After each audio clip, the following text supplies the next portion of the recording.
ರಾಜ್ಯ ರಾಜಕಾರಣದಲ್ಲಿ ಯತೀಂದ್ರ ಸಿದ್ದರಾಮಯ್ಯ ಹೇಳಿಕೆ ಭಾರೀ ಸಂಚಲನವನ್ನೇ ಸೃಷ್ಟಿ ಮಾಡಿದೆ. ನಮ್ಮ ತಂದೆ ರಾಜಕೀಯ ಕೊನೆಗಾಲದಲ್ಲಿದ್ದಾರೆ. ಸಿದ್ದರಾಮಯ್ಯ ನಂತರ ವೈಚಾರಿಕವಾಗಿ ಪ್ರಗತಿಪರವಾದ ನಾಯಕತ್ವ ಬೇಕು. ಅಂತಹ ಸತೀಶ್ ಜಾರಕಿಹೊಳಿ ಜವಾಬ್ದಾರಿಯನ್ನು ವಹಿಸಿಕೊಳ್ತಾರೆ ಅಂತ ಬೆಳಗಾವಿಯ ರಾಯಭಾಗದಲ್ಲಿ ಯತೀಂದ್ರ ಸಿದ್ದರಾಮಯ್ಯ ಹೇಳಿಕೆಯನ್ನು ಕೊಟ್ಟಿದ್ದಾರೆ.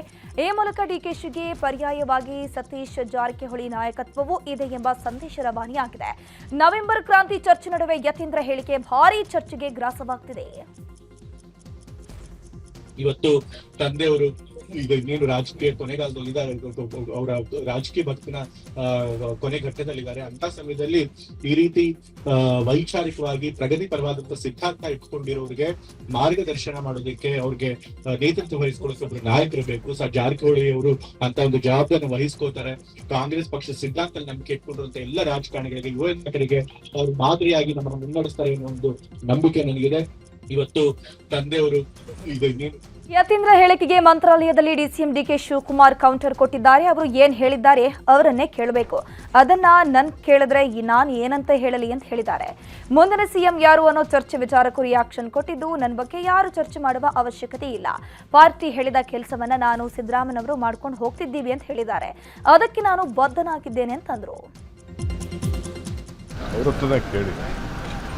ಅವ್ರು ಏನು ಹೇಳಿದ್ದಾರೆ ನೀವು ಅವ್ರು ಕೇಳಬೇಕು, ನನಗೆ ಕೇಳಿದ್ರೆ ನನಗೇನು ಅವಶ್ಯಕತೆ, ಯಾರು ಚರ್ಚೆ ನನ್ನ ಬಗ್ಗೆ ಚರ್ಚೆ ಮಾಡೋಂಥ ಅವಶ್ಯಕತೆ ಇಲ್ಲ. ನಾನು ಸಿದ್ದರಾಮಯ್ಯನವ್ರು ಏನು ಹೇಳಿದ್ದೀವಿ, ಪಾರ್ಟಿ ಏನು ಹೇಳ್ತದೆ ನಾವು ಒಟ್ಟಿಗೆ ಸೇರಿ ಕೆಲಸ ಮಾಡ್ಕೊಂಡು ಹೋಗ್ತೀವಿ ಅಂತ ಆ ಕೆಲಸಕ್ಕೆ ನಾನು ಬದ್ಧನಾಗಿ. ಯತೀಂದ್ರ ಹೇಳಿಕೆಗೆ ಶಾಸಕ ಅಜಯ್ ಸಿಂಗ್ ಕೂಡ ರಿಯಾಕ್ಷನ್ ಕೊಟ್ಟಿದ್ದಾರೆ. ಯತೀಂದ್ರ ಅವರ ಬಳಿ ನಾನು ಮಾತನಾಡಿದ್ದೀನಿ, ಹಾಗೆ ಹೇಳಿಲ್ಲ ಅಂತ ಹೇಳಿದ್ದಾರೆ. ಈಗ ಸಿಎಂ ಕುರ್ಚಿ ಖಾಲಿ ಇಲ್ಲ ಅಂತ ಹೇಳಿದ್ದಾರೆ. ಮುಂದಿನ ಸಿ ಎಂ ಅಂತ ನಾನು ಅದೇ ಕೇಳಿದಲ್ಲ ಅವ್ರಿಗೆ, ನೀವು ಮುಂದಿನ ಸಿ ಎಂ ಅಂತ ಇಲ್ಲ, ನಾ ಹಂಗೆ ಹೇಳಲೇ ಇಲ್ಲ. ಪ್ರೆಸ್ ಅವ್ರು ಕೂಡ ಬಹುಶಃ ಅದರ ಅಂದ್ಕೊಂಡಿದ್ದಾರೆ. ಆದರೆ ನಾನು ಆ ಒಂದು ಯಾವ ಕಾರಣಕ್ಕೂ ಆ ಥರ ಹೇಳಿಲ್ಲ. ನಮ್ಮ ತಂದೆಯವರು ಇವತ್ತಿನ ದಿವಸ ಮುಖ್ಯಮಂತ್ರಿ ಇದ್ದಾಗ ನಾನು ಇನ್ನೊಬ್ಬರು ಮುಂದಿನ ಮುಖ್ಯಮಂತ್ರಿ ಅಂತ ಇನ್ನೊಬ್ಬರ ಹೆಸರು ಹೇಳಕ್ಕೆ ಹೆಂಗೆ ಸಾಧ್ಯ ಅಂತ ಹೇಳಿದ್ದಾರೆ ಅವರು. ಅಲ್ಲ, ಮುಂದೆ ಗುಂಪು ರಾಜಕಾರಣ ಮಾಡೋದಕ್ಕೆ ನಾನು ಅವಕಾಶ ಕೊಟ್ಟಿಲ್ಲ. ಗುಂಪು ಮಾಡಿದ್ರೆ ಏನ್ ಬೇಕಾದರೂ ಮಾಡಬಹುದಿತ್ತು ಅಂತ ಸ್ವಪಕ್ಷದವರಿಗೆ ಡಿಕೆಶಿ ಪರೋಕ್ಷವಾಗಿ ಕೌಂಟರ್ ಕೊಟ್ಟಿದ್ದಾರೆ. ಪಕ್ಷಕ್ಕಿಂತ ಯಾರೂ ದೊಡ್ಡವರಲ್ಲ, ವ್ಯಕ್ತಿ ಪೂಜೆ ಮಾಡಬಾರದು, ಪಕ್ಷದ ಪೂಜೆ ಮಾಡಬೇಕು ಅಂತ ರಾಯಚೂರಲ್ಲಿ ಹೇಳಿದ್ದಾರೆ. ಪಕ್ಷಕ್ಕಿನ್ನ ವ್ಯಕ್ತಿ ಯಾವ ಕಾರಣಕ್ಕೂ ದೊಡ್ಡವರಿಲ್ಲ. ಯಾವಾಗಲೂ ವ್ಯಕ್ತಿ ಪೂಜೆ ಮಾಡೋಕೆ ಹೋಗಬಾರ್ದು. ನೀವೇನಿದ್ರು ಪಕ್ಷದ ಪೂಜೆಯನ್ನ ಮಾಡಬೇಕು. ನಾನು ಯಾವಾಗಲೂ ಈ ಗುಂಪು ರಾಜಕಾರಣ ಮಾಡಕ್ಕೆ ಯಾವತ್ತೂ ಅವಕಾಶ ಕೊಟ್ಟಿಲ್ಲ. ಗುಂಪು ಮಾಡ್ಬೇಕಾದ್ರೆ ಏನು ಬೇಕಾದ್ರೂ ಮಾಡಬಹುದಾಗಿತ್ತು, ಅದರಿಂದ ಏನು ಪ್ರಯೋಜನ ಆಗಿಲ್ಲ. ಕಾಂಗ್ರೆಸ್ ಪಕ್ಷ ಇದ್ರೆ ನೀವೆಲ್ಲ ಪಕ್ಷಕ್ಕೆ. ನವೆಂಬರ್ ಕ್ರಾಂತಿ ಸಂಚಲನದ ಮಧ್ಯೆ DCM DK Shivakumar temple run ಮಾಡ್ತಾ ಇದ್ದಾರೆ. ಕುಟುಂಬ ಸಮೇತ ಮಂತ್ರಾಲಯಕ್ಕೆ ಭೇಟಿ ನೀಡಿ ರಾಯರ ದರ್ಶನ ಪಡೆದು ಪೂಜೆಯನ್ನು ಸಲ್ಲಿಕೆ ಮಾಡಿದ್ರು. ಐತಿಹಾಸಿಕ ಪ್ರಸಿದ್ಧ ಪಂಚಮುಖಿ ಆಂಜನೇಯನ ಸನ್ನಿಧಿಯಲ್ಲಿ ಧರ್ಮಪತ್ನಿಯೊಟ್ಟಿಗೆ ಮನೋವಾಂಚಲ್ಯ ಸಿದ್ಧಿ ಅರ್ಚನೆಯನ್ನು ಮಾಡಿಸಿದ್ದಾರೆ. ಆಂಜನೇಯ ಸನ್ನಿಧಿಯಲ್ಲಿ ಮನೋವಾಂಚಲ್ಯ ಸಿದ್ಧಿ ಅರ್ಚನೆ ಮಾಡಿಸಿದ್ರೆ ಸಿದ್ಧಿ ಪ್ರಾಪ್ತಿ ಎಂಬ ಪ್ರತೀತಿ ಇದೆ. ಹೀಗಾಗಿ ನವೆಂಬರ್ ಕ್ರಾಂತಿಗೆ ಎಲ್ಲಿಂದಲೇ ನಾಂದಿ ಹಾಡಿದ್ರ ಅನ್ನೋ ಚರ್ಚೆ ಕೂಡ ಜೋರಾಗಿ ನಡೆಯುತ್ತಿದೆ. ಇನ್ನು ಡಿಕೆ ಶಿವಕುಮಾರ್ ಪೂಜೆ ಕುರಿತು ಪಂಚಮುಖಿ ಆಂಜನೇಯ ದೇವಸ್ಥಾನದ ಪ್ರಧಾನ ಅರ್ಚಕ ಶ್ಯಾಮಾಚಾರಿ ನ್ಯೂಸ್ 18ಗೆ ಮಾತನಾಡಿದ್ದಾರೆ. ಮುಂದಿನ ದಿನಗಳಲ್ಲಿ ಮುಖ್ಯಮಂತ್ರಿ ಆಗಬೇಕು ಅಂತ ಡಿಕೆ ಶಿವಕುಮಾರ್ ಆಸೆ ಪಟ್ಟಿದ್ದಾರೆ. ಅವರು ಮುಂದೆ ರಾಯರ ಹಾಗೂ ಪಂಚಮುಖಿ ಪ್ರಾಣದೇವರ ಆಶೀರ್ವಾದದಿಂದ ಸಿಎಂ ಆಗೇ ಆಗ್ತಾರೆ ಅಂತ ಹೇಳಿದ್ದಾರೆ. ಮನೋವಾಚನ ಸಿದ್ಧಿ ಅಂದರೆ ಅವರು ಇಷ್ಟ ಕಾರ್ಯ ರೀ. ಮನಸ್ಸಿನಲ್ಲಿ ಬೇಡಿಕೆ ಏನಿದೆ ಅಂದರೆ ಸುತ್ತಮುತ್ತ ದೇವಸ್ಥಾನಗಳು ನಮ್ಮ ಕರ್ನಾಟಕದಲ್ಲಿ ಬೇರೆ ಬೇರೆ ದೇವಸ್ಥಾನಗಳಲ್ಲಿ ಹೋಗಿ ಬರ್ತಾರೆ. ಅವರು ಮನಸ್ಸಿನಲ್ಲಿ ನಾನು ಮಂತ್ರಿ ಆಗಬೇಕಂತ, ಮುಖ್ಯಮಂತ್ರಿ ಆಗಬೇಕಂತ ಆಸೆ ಇದೆ. ಆ ಆಸೆನೇ ರಾಯರ ದರ್ಶನ ಮತ್ತು ಪಂಚಮುಖಿ ಪ್ರಾಣದೇವರ್ಶನ ಮಾಡ್ಕೊಂಡಿದ್ದಾರೆ. ಇಲ್ಲಿ ಬೆಳಿಗ್ಗೆ ಅವರ ಹೆಸರಿನಲ್ಲಿ ಮಧು ಅಭಿಷೇಕ ಆಯಿತು. ಅಂದರೆ ಮಧು ಅಭಿಷೇಕ ಅಂದರೆ ಜೇನುತುಪ್ಪದಿಂದ ಅಭಿಷೇಕ ಮತ್ತು ಪಂಚಮುಖಿ ಪ್ರಾಣದೇವರ ಆಶೀರ್ವಾದ ಗ್ಯಾರಂಟಿ, ಮುಖ್ಯಮಂತ್ರಿ ಆಗ್ತಾರೆ. ಮಂತ್ರಾಲಯದಲ್ಲಿ ಡಿಕೆಶಿ ಸಂಕಲ್ಪ ವಿಚಾರ ಟಿವಿ ಜಯಚಂದ್ರ ಪ್ರತಿಕ್ರಿಯೆ ಕೊಟ್ಟಿದ್ದಾರೆ. ಅದು ಅವರ ವೈಯಕ್ತಿಕ ಅಭಿಪ್ರಾಯ. ದೇವರು ಎನ್ನುವುದು ಮನುಷ್ಯನ ಸೃಷ್ಟಿ, ಅದೊಂದು ನಂಬಿಕೆ, ಅದು ಅವರವರ ವಿವೇಚನೆಗೆ ತಕ್ಕಂತೆ ಭಾವಿಸ್ತಾರೆ. ನಮಗೆ ಕಣ್ಣಿಗೆ ಕಾಣುವಂಥದ್ದು ವರಿಷ್ಠರು, ಪಕ್ಷದಲ್ಲಿ ಅವರೇ ಮುಖ್ಯ ಆಗ್ತಾರೆ ಅಂತ ಹೇಳಿದರು. ಕೊಡಕ್ಕೆ ಹೋಗೋದಲ್ಲ, ಅವರವರು ವೈಯಕ್ತಿಕವಾದ ವಿಚಾರ. ನಾನು ಕೂಡ ಮುಜರಾಯಿ ಮಿನಿಸ್ಟರ್ ಆಗಿದ್ದರು. 34,000 ದೇವಸ್ಥಾನಗಳು ನಮ್ಮ ವ್ಯಾಪ್ತಿಯಲ್ಲಿ ಬರ್ತಿದ್ವು. ದೇವರು ಅಂತಕ್ಕಂಥದ್ದು ಮನುಷ್ಯರ ಸೃಷ್ಟಿ, ಅದು ನಂಬಿಕೆ. ದೇವರಿಗೋಸ್ಕರ ಅದನ್ನು ಅವರವರ ವಿವೇಚನೆಗೆ ತಕ್ಕನಾಗಿ ಅವರು ಭಾವಿಸ್ತಾರೆ. ನಾನು ಯಾವ ದೇವಸ್ಥಾನಗಳಿಗೆ ಹೋಗೋದಿಲ್ಲ. ನನಗೆ ದೇವಸ್ಥಾನ ಏನು ಯಾವುದಪ್ಪ ಅಂತಂದರೆ ತುಮಕೂರು ಜಿಲ್ಲೆ ಸಿರಾ ಕ್ಷೇತ್ರ ಮತ್ತು ಜನರಿಗಿನ್ನ ದೊಡ್ಡ ದೇವರು ಯಾವುದೂ ಇಲ್ಲ. ಸರ್ಕಾರಿ ಜಾಗದಲ್ಲಿ ಆರ್ಎಸ್ಎಸ್ ಚಟುವಟಿಕೆಗಳಿಗೆ ನಿರ್ಬಂಧ ವಿಚಾರ ರಾಜ್ಯದಲ್ಲಿ ಭಾರೀ ಸಂಚಲನ ಸೃಷ್ಟಿ ಮಾಡ್ತಾ ಇದೆ. ಸಚಿವ ಪ್ರಿಯಾಂಕ್ ಖರ್ಗೆ ವಿರುದ್ಧ ಆಕ್ರೋಶ ವ್ಯಕ್ತವಾಗ್ತಾ ಇದೆ. ಅಲ್ಲದೆ ಬೆದರಿಕೆ ಕರೆಗಳು ಬಂದಿದ್ದು ಸರ್ಕಾರ ಪ್ರಿಯಾಂಕ್ ಖರ್ಗೆಗೆ ಬೆಂಗಾವಲು ಪಡೆಯನ್ನ ನೀಡಿದೆ. ಗುಪ್ತಚರ ಇಲಾಖೆ ಮಾಹಿತಿಯಂತೆ ಇಂದಿನಿಂದ ಎಸ್ಕಾಟ್ ನೀಡಿರುವಂತದ್ದು. ಆದರೆ ಪ್ರಿಯಾಂಕ್ ಖರ್ಗೆ ಎಸ್ಕಾಟ್ ಅನ್ನು ತಿರಸ್ಕರಿಸಿದ್ದು ಮನೆ ಬಳಿಗೆ ಬೆಂಗಾವಲು ವಾಹನ ನಿಂತಿದೆ. ಆರ್ಎಸ್ಎಸ್ ಪಥ ಸಂಚಲನಕ್ಕೆ ಅನುಮತಿ ಕೇಳಿರೋ ವಿಚಾರಕ್ಕೆ ಪ್ರಿಯಾಂಕ್ ಖರ್ಗೆ ಪ್ರತಿಕ್ರಿಯೆ ಕೊಟ್ಟಿದ್ದಾರೆ. ವಾತಾವರಣ ಚೆನ್ನಾಗಿದ್ರೆ ಪಥ ಸಂಚಲನ ಮಾಡಿ. ಮೊನ್ನೆ ದಲಿತ ಸಂಘಟನೆಗಳು ಅನುಮತಿಯನ್ನ ಕೇಳಿವೆ. ಮಾನದಂಡ ಎಲ್ಲರಿಗೂ ಅನ್ವಯ ಆಗುತ್ತೆ. ಮುಂಚೆಯಿಂದಲೂ ನಾವು ಆರ್ಎಸ್ಎಸ್ಗೆ ಟಾರ್ಗೆಟ್ ಆಗಿದ್ದೀವಿ. ಸಿಎಂ ಖರ್ಗೆ, ಡಿಸಿಎಂ ಸಾಹೇಬ್ರು ಎಲ್ಲರೂ ಟಾರ್ಗೆಟ್ ಆಗಿದ್ದೇವೆ ಅಂತ ಹೇಳಿದ್ದಾರೆ. ನೋಡಿ, ಈ ಮೊನ್ನೆ ಭೀಮ್ ಆರ್ಮಿಯವರು ಇರ್ಬೋದು, ದಲಿತ ಪ್ಯಾಂಥರ್ ಅವರು ಇರ್ಬೋದು, ಇನ್ನು ಕೆಲವು ಸಂಘಟನೆಗಳು ಇಲ್ಲಿ ನಿಮ್ಮ ಚಾಮರಾಜನಗರ, ಮೈಸೂರಿನಲ್ಲೂ ಕೂಡ ಹೇಳಿದ್ದಾರೆ, ನಮಗೂ ಅವಕಾಶ ಕೊಡಿ, ನೀಲಿ ಶರ್ಟ್ ಹಾಕ್ಕೊಂಡು ದೊಣ್ಣೆ ತೊಗೊಂಡು ನಾವು ಪಥಸಂಚಲನ ನಾವು ಮಾಡ್ತೀವಿ ಅಂತ. ಈಗ ಒಂದು ಗೌರ್ಮೆಂಟ್ ಆದೇಶ ಇದೆ ಅಪ್ಪ, ಅದು ಭೀಮ್ ಆರ್ಮಿಗೂ ಅನ್ವಯಿಸ್ತದೆ, ಬೇರೆ ಸಂಘಟನೆಗಳಿಗೂ ಅನ್ವಯಿಸ್ತದೆ, ಅಷ್ಟೇ ಅಲ್ವಾ. ವಾತಾವರಣ ಚೆನ್ನಾಗಿದ್ದರೆ ಅವ್ರು ಯಾವುದಾದ್ರೂ ನಿಗದಿತ ಸ್ಥಳ ಕೊಟ್ಟರೆ ಅಥವಾ ಪಥಸಂಚಲನೆ ಮಾಡಬೇಕು ಅಂದರೆ ಮಾಡಿ, ತೊಂದರೆ ಇಲ್ಲ. ಅದೇನಿದೆ ಲೆಟ್ ಇಟ್ ಬಿ ಇವ್ಯಾಲ್ಯೂಯೇಟೆಡ್ ಅಲ್ಲ. ಕರ್ನಾಟಕ ಬಿಜೆಪಿ ಮತ್ತು ಸಚಿವ ಪ್ರಿಯಾಂಕ್ ಖರ್ಗೆ ನಡುವಿನ ಟ್ವೀಟ್ ವಾರ್ ಮುಂದುವರೆದಿದೆ. ಈ ಮಧ್ಯೆ ಹಳೆಯ ವಿಡಿಯೋವೊಂದನ್ನು ಪ್ರಿಯಾಂಕ್ ಖರ್ಗೆ ಬಿಡುಗಡೆ ಮಾಡಿದ್ದಾರೆ. ಮಾಜಿ ಮುಖ್ಯಮಂತ್ರಿ ಯಡಿಯೂರಪ್ಪ ಮತ್ತು ಮಾಜಿ ಕೇಂದ್ರ ಸಚಿವ ದಿವಂಗತ ಅನಂತಕುಮಾರ್ ನಡುವಿನ ಸಂಭಾಷಣೆ ಬಹಿರಂಗಪಡಿಸಿದ್ದಾರೆ. ಇದರಲ್ಲಿ ಇಬ್ಬರು ನಾಯಕರು ಹೈಕಮಾಂಡ್ ಕಾಣಿಕೆ ಬಗ್ಗೆ ಮಾತನಾಡಿದ್ದಾರೆ. ಈ ಬೆನ್ನಲ್ಲೇ ಪ್ರಿಯಾಂಕ್ ಖರ್ಗೆ ವಿಡಿಯೋ ಪೋಸ್ಟ್ಗೆ ಐಶ್ವರ್ಯ ಅನಂತಕುಮಾರ್ ಟಾಂಗ್ ಕೊಟ್ಟಿದ್ದಾರೆ. ಅನಂತಕುಮಾರ್ ಕೆಲಸವನ್ನ ನಿಮ್ಮ ಪಕ್ಷದ ನಾಯಕರೇ ಮೆಚ್ಚಿದ್ದಾರೆ, ಇದನ್ನು ನೀವು ಮರೆತಂತೆ ಕಾಣಿಸ್ತಾ ಇದೆ. ವಿಡಿಯೋದಲ್ಲಿನ ಚರ್ಚೆಯ ಹಿನ್ನೆಲೆ ಮೊದಲು ತಿಳಿದುಕೊಳ್ಳಿ, ನೆನಪಿಟ್ಕೊಳ್ಳಿ, ಸತ್ಯ ಯಾವತ್ತೂ ಹೊರಗಡೆ ಬಂದೇ ಬರುತ್ತೆ ಅಂತ ಕೌಂಟರ್ ಕೊಟ್ಟಿದ್ದಾರೆ. ಅನಂತಕುಮಾರ್ ಪುತ್ರಿ ಐಶ್ವರ್ಯ ಪೋಸ್ಟ್ಗೆ ಸಚಿವ ಪ್ರಿಯಾಂಕ್ ಖರ್ಗೆ ಪ್ರತಿಕ್ರಿಯೆ ಕೊಟ್ಟಿದ್ದಾರೆ. ಅವರು ರಾಜಕೀಯದಲ್ಲಿ ಇದ್ದಾರೋ ಇಲ್ವೋ ಗೊತ್ತಿಲ್ಲ, ವಿಡಿಯೋದಲ್ಲಿ ಅನಂತಕುಮಾರ್ ಇದ್ದಾರೆ, ಅದು ಯಾರ ಧ್ವನಿ ಅಂತ FSL ರಿಪೋರ್ಟ್ ಇದೆ. ಬಿಜೆಪಿ ನಾಯಕರು ಅವರ ಕುಟುಂಬದ ಬಗ್ಗೆ ಹೇಗೆ ನಡೆದುಕೊಂಡ್ರು ಅನ್ನೋದು ಗೊತ್ತಿದೆ. ಈ ಬಗ್ಗೆ ಜನರೇ ಚರ್ಚೆ ಮಾಡಿದ್ದಾರಲ್ವಾ ಅಂತ ಸಮರ್ಥನೆ ಮಾಡಿಕೊಂಡಿದ್ದಾರೆ. ನಾನು ಹೆಚ್ಚು ಬಗ್ಗೆ ನನಗೆ ಗೊತ್ತಿಲ್ಲ, ವಕೀಲರಿದ್ದಾರೆ ಅಂತ ಕೇಳ್ಪಟ್ಟಿದ್ದೀನಿ ಅಷ್ಟೇ, ರಾಜಕೀಯದಲ್ಲಿ ಇದ್ದಾರೋ ಇಲ್ಲೋ ಗೊತ್ತಿಲ್ಲ ನನಗೆ. ಆದರೆ ದುರ್ದೈವ, ಆ ವಿಡಿಯೋನಲ್ಲಿ ಶ್ರೀ ದಿವಂಗತ ಅನಂತಕುಮಾರ್ ಅವರು ಇರೋದು ಸತ್ಯ. ಅದರ ಯಾರ ಧ್ವನಿ ಅಂತ ಅವಾಗಿನ ACB ಫೊರೆನ್ಸಿಕ್ ರಿಪೋರ್ಟು ಇದೆ. ಅವರ ಕುಟುಂಬಕ್ಕೆ BJPಯವರು ಹೇಗೆ ನಡ್ಕೊಂಡ್ರು ಕೂಡ ಅಂತ ಜನ ಚರ್ಚೆ ಮಾಡ್ತಾ ಇದ್ದಾರೆ. ಸೊ ನನಗಿಂತ ಚೆನ್ನಾಗಿ ಅವ್ರಿಗೆ ಗೊತ್ತಿದೆ. I don't think I should be commenting on that. ಇದೇ ವಿಚಾರಕ್ಕೆ ಪ್ರಿಯಾಂಕ್ ಖರ್ಗೆ ವಿರುದ್ಧ ಬಿಜೆಪಿ ಶಾಸಕ ಅಶ್ವಥ್ ನಾರಾಯಣ ಕಿಡಿಕಾರಿದ್ದಾರೆ. ಪ್ರಿಯಾಂಕ್ ಖರ್ಗೆ ಅಂದ್ರೆ ಎಡಬಟ್ಟಲ್ವಾ, ಆತುರಾತುರದಿಂದ ಎಡಬಟ್ಟು ಮಾಡ್ತಿದ್ದಾರೆ. ಇದರಿಂದ ಕಾಂಗ್ರೆಸ್ ಪಕ್ಷವು ಎಡಬಟ್ಟಲ್ಲಿ ಸಿಲುಕಿ ಹಾಕಿಕೊಳ್ಳುತ್ತೆ. ನಿಮ್ಮ ಪಕ್ಷದ ಭ್ರಷ್ಟಾಚಾರದ ಬಗ್ಗೆ ಸಿದ್ದರಾಮಯ್ಯ ಏನ್ ಹೇಳಿದ್ರು ಅನ್ನೋದನ್ನ ಅನಂತಕುಮಾರ್ ಅವರು ಯಡಿಯೂರಪ್ಪನವರಿಗೆ ಹೇಳಿದ್ದಾರೆ ಅಂತ ತಿಳಿಸಿದ್ದಾರೆ. ಇವರಿಗೆ ನಾವು ಪ್ರತಿದಿನನೂ ರಿಯಾಕ್ಟ್ ಮಾಡೋದು ಅವರ ಒಂದು ಪಕ್ಷದ ಭ್ರಷ್ಟಾಚಾರ ವಿಚಾರದಲ್ಲಿ ಅನಂತಕುಮಾರ್ ಅವರು ಯಡಿಯೂರಪ್ಪನವರು ಮಾತಾಡ್ತಿರುವಂಥದ್ದು ಇದೆ. ಹಾಗಾಗಿ ಸಿದ್ದರಾಮಯ್ಯನವ್ರು ಏನು ಹೇಳಿದ್ರು ಅಂತ ಹೇಳ್ತಿರುವಂಥದ್ದು ಅನಂತಕುಮಾರ್ ಅವರು ಯಡಿಯೂರಪ್ಪನವ್ರಿಗೆ ಹೇಳ್ತಿರುವಂಥದ್ದು, ಅದಾದ ಎಕ್ಸ್ಪ್ಲೇನ್ ಮಾಡ್ತಿರುವಂಥದ್ದು ವಿಷಯ. ಇವರಿಗೆ ಆರ್ಎಸ್ಎಸ್ಗೆ ದುಡ್ಡು ಎಲ್ಲಿಂದ ಬರುತ್ತೆ, ರಿಜಿಸ್ಟರ್ ಆಗಿದೆಯಾ ಅಂತ ಸಚಿವ ಪ್ರಿಯಾಂಕ್ ಖರ್ಗೆ ಅವರು ಪ್ರಶ್ನೆಯನ್ನ ಮಾಡಿದ್ದಾರೆ. ಇದಕ್ಕೆ ಮಾಜಿ ಡಿಸಿಎಂ ಅಶ್ವಥ್ ನಾರಾಯಣ್ ಕೌಂಟರ್ ಕೊಟ್ಟಿದ್ದಾರೆ. ಪ್ರಿಯಾಂಕ್ ಖರ್ಗೆ ಅವರೇ, ಆರ್ಎಸ್ಎಸ್ ಹೆಸರಲ್ಲಿರುವಂತಹ ಒಂದು ಬಿಲ್ಡಿಂಗ್ ಇದ್ರೆ ಹೊಡ್ಕೊಂಡು ಬನ್ನಿ, ಆರ್ಎಸ್ಎಸ್ ಹೆಸರಲ್ಲಿ ಆಸ್ತಿ ಇಲ್ಲ, ಅವರು ದೇಶಕ್ಕಾಗಿ ಜೀವನವನ್ನೇ ಸಮರ್ಪಣೆ ಮಾಡುವಂತಹ ಪ್ರಚಾರಕರು. ನಿಮ್ಮ ಕುಟುಂಬದ ಆಸ್ತಿ ಬಗ್ಗೆ ಕೇಳಿದ್ರೆ ಉತ್ತರ ಇಲ್ಲ ಅಂತ ಕಿಡಿಕಾರಿದ್ದಾರೆ. ಅವ್ರ ಹೆಸರಲ್ಲಿ ಎಲ್ಲರೂ ಒಂದು ಬಿಲ್ಡಿಂಗ್ ಇದೆ ಅಂತ ಹೋಗಿ ನೋಡ್ಕೊಂಬಂದು ಅವರು ಪ್ರಚಾರಕರು ಮನೆ ಮಠ ಎಲ್ಲ ಬಿಟ್ಟು ದೇಶಕ್ಕಾಗಿ ತಮ್ಮ ಜೀವನವನ್ನೇ ಸಮರ್ಪಣೆಯನ್ನು ಮಾಡಿಕೊಂಡು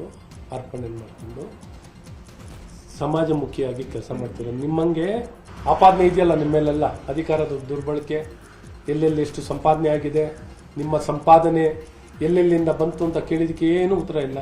ಪ್ರಿಯಾಂಕ ನವೆಂಬರ್ 2ರಂದು ಚಿತ್ತಾಪುರದಲ್ಲಿ ಆರ್ಎಸ್ಎಸ್ ಪಥಸಂಚಲನಕ್ಕೆ ಸಜ್ಜಾಗಿದೆ. ಇದಕ್ಕೆ ಕೌಂಟರ್ ಕೊಡೋದಕ್ಕೆ ಮತ್ತೊಂದು ದಲಿತ ಸಂಘಟನೆ ಎಂಟ್ರಿ ಕೊಟ್ಟಿದೆ. ನವೆಂಬರ್ 2ರಂದೇ ನಾವು ಪಥಸಂಚಲನ ಮಾಡ್ತೀವಿ ಅಂತ ಭಾರತೀಯ ದಲಿತ ಪ್ಯಾಂಥರ್ ಸಂಘಟನೆ ಮುಂದಾಗಿದೆ. ರಾಜ್ಯಾಧ್ಯಕ್ಷ ಮಲ್ಲಪ್ಪ ಹೊಸಮನಿ ನೇತೃತ್ವದಲ್ಲಿ ಡಿಸಿ ಬಿ ಫೌಜಿಯಾ ತರುಣ್ನುಂಗೆ ಮನವಿ ಸಲ್ಲಿಕೆ ಮಾಡಿದ್ದಾರೆ. ಸಂವಿಧಾನ ಪೀಠಿಗೆ ನೀಲಿ ಶಾಲು ಧರಿಸಿ ಪಥಸಂಚಲನಕ್ಕೆ ದಲಿತ ಪ್ಯಾಂಥರ್ ನಿರ್ಧಾರ ಮಾಡಿದೆ. ಅನುಮತಿ ಕೊಡದಿದ್ರೆ ಮುಂದಾಗುವ ಅನಾಹುತಕ್ಕೆ ಜಿಲ್ಲಾಡಳಿತ ಹೊಣೆ ಅಂತ ಎಚ್ಚರಿಕೆ ಕೊಟ್ಟಿದೆ. ನಿನ್ನೆಯಷ್ಟೇ ಆರ್ಎಸ್ಎಸ್ ಹಾಗೂ ಭೀಮ್ ಆರ್ಮಿ ಸಂಘಟನೆಗಳು ಪಥಸಂಚಲನಕ್ಕಾಗಿ ಡಿಸಿಗೆ ಮನವಿಯನ್ನು ಸಲ್ಲಿಕೆ ಮಾಡಿತು. ಕಾಂಗ್ರೆಸ್ ಶಾಸಕ ಲಕ್ಷ್ಮಣ್ ಸವದಿ ವಿರುದ್ಧ ರಮೇಶ್ ಜಾರಕಿಹೊಳಿ ವಾಗ್ದಾಳಿ ನಡೆಸಿದ್ದಾರೆ. ಸವದಿ ಮಾತು ಕೇಳಿ ಇಬ್ಬರು ನಾಯಕರು ಹುಚ್ಚರಾಗಿದ್ದಾರೆ. ಡಿಸಿಸಿ ಬ್ಯಾಂಕ್ ಅಧ್ಯಕ್ಷ ಆಗೋದಕ್ಕೆ ಆಸೆ ವ್ಯಕ್ತಪಡಿಸಿಲ್ಲ ಅಂತಾರೆ. ಆದರೆ ಅವಕಾಶ ಸಿಕ್ಕರೆ ಗ್ರಾಮ ಪಂಚಾಯಿತಿ ಅಧ್ಯಕ್ಷ ಆಗೋದಕ್ಕೂ ಸವದಿ ಹಿಂದೆ ಸರಿಯೋದಿಲ್ಲ. ಸವದಿ ಮಾತು ಕೇಳಿ ಅಣ್ಣಾಸಾಹೇಬ್ ಜೊಲ್ಲೆ ಸಂಸದ ಸ್ಥಾನವನ್ನು ಕಳ್ಕೊಂಡ್ರು. ರಮೇಶ್ ಕತ್ತಿ ಡಿಸಿಸಿ ಬ್ಯಾಂಕ್ ಅಧ್ಯಕ್ಷ ಸ್ಥಾನವನ್ನು ಕಳ್ಕೊಂಡ್ರು. ಲಕ್ಷ್ಮಣ್ ಸವದಿ ಹೇಳುವ ಮಾತು ಎಲ್ಲವೂ ಸುಳ್ಳು ಅಂತ ಕಿಡಿಕಾರಿದ್ದಾರೆ. ಸೋದಿಯವರು ಅವ್ನ ಕಲಾಕಾರ ಮುತ್ತಿನ ಮಾತಕ್ಕೆ ನೀವು ಒಟ್ಟೆ ಇದು ಮಾಡಬೇಡ್ರಿ. ಮತ್ತೀಗ ಬಾಬಾ ಹೇಳ್ದ ನಾನೇ ಡಿ ಸಿ ಬ್ಯಾಂಕ್ ಆಕಾಂಕ್ಷೆ ಅಲ್ಲ, ಸಿಕ್ಕರ ಪಂಚಾಯತಿ ಚೇರ್ಮನ್ ಹಾಕೊಂಡು ಡಿ ಸಿ ಬ್ಯಾಂಕ್ ಹಾಕೊಂಡು ನಾಳೆ ಜಿಗಿದು ಬರ್ತಾನೆ. ನಾವು ಜಾರಕಿಹೊಳಿ ಮನ್ಯಾಗ ಬಂದು ಕಾಲ್ಕೊಂಡು ತಗೊಂಡ್ದ ನಾವು ಇಲ್ಲಿ ಬಂದ ಪೇಪರ್ಸ್ನೇ ಕೊಡ್ತಾನು.